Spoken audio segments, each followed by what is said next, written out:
नमस्कार दोस्तों, स्वागत है आपका हमारे चैनल देसी कहानी में। तो आज मैं आपको मेरी प्रेम कहानी की स्टोरी सुनाने जा रहा हूँ। मेरी प्रेम कहानी एक प्यारी सी लड़की के साथ चल रही थी। एक दिन हम दोनों का मिलने का मन हुआ तो मैं उसे अपने घर बुलाया। जब मेरी प्रेम कहानी शुरू हुई तब मैं स्कूल में पढ़ता था। मेरी मोहब्बत कब जवान होने लगी और कब हम दोनों के दिलों पर राज करने लगी कुछ पता ही नहीं चला। माफ करना दोस्तों, मैं बताना ही भूल गया। मेरी मोहब्बत का नाम शुभा है। वो अब विवाहित है। बदनसीबी से किसी कारणवश हमारी शादी नहीं हो सकी। मेरे मम्मी पापा दोनों सरकारी जॉब में हैं। बहन की शादी हो चुकी है और बड़ा भाई बाहर पढ़ता है। उस दिन हम दोनों का मिलने का मन हुआ और किसी तरह मैं शुभा को अपने घर पर लेकर आया। लोगों की नजरों से बचाता किसी तरह घर लाया। चूंकि एक गली छोड़कर दूसरी गली में उसका घर था तो सब जानते थे किसी को दिख जाने का खतरा था।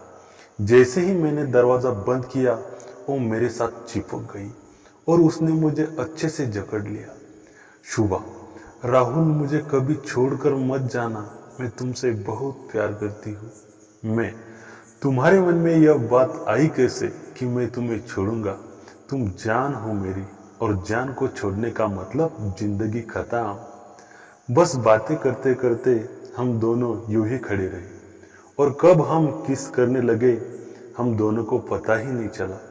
किस करते करते एक दूसरे के जिस्म पर हर जगह चुम्मियां करते चलते गए और कब दोनों गर्म हुए कुछ पता ही नहीं चला।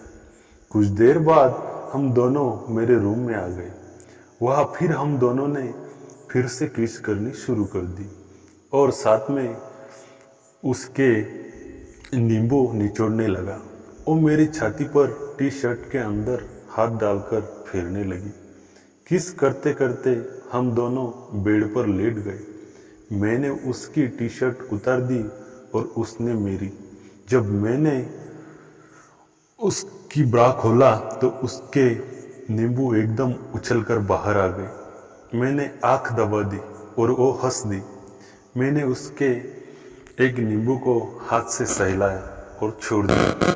वो बोली, हम क्या हुआ? मैंने कहा, अभी कच्चा सा है।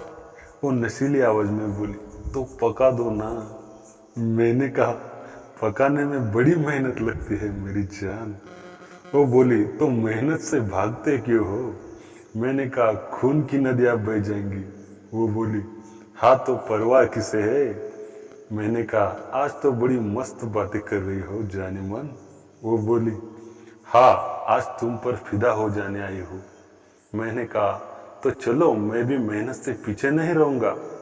इसी तरह की कामुक और रसीली बातों को साथ मैंने उसे बिस्तर पर गिरा दिया। दोस्तों, कहानी का दूसरा भाग कल देखेंगे हम। देखने के लिए चैनल को सब्सक्राइब जरूर कीजिए। धन्यवाद।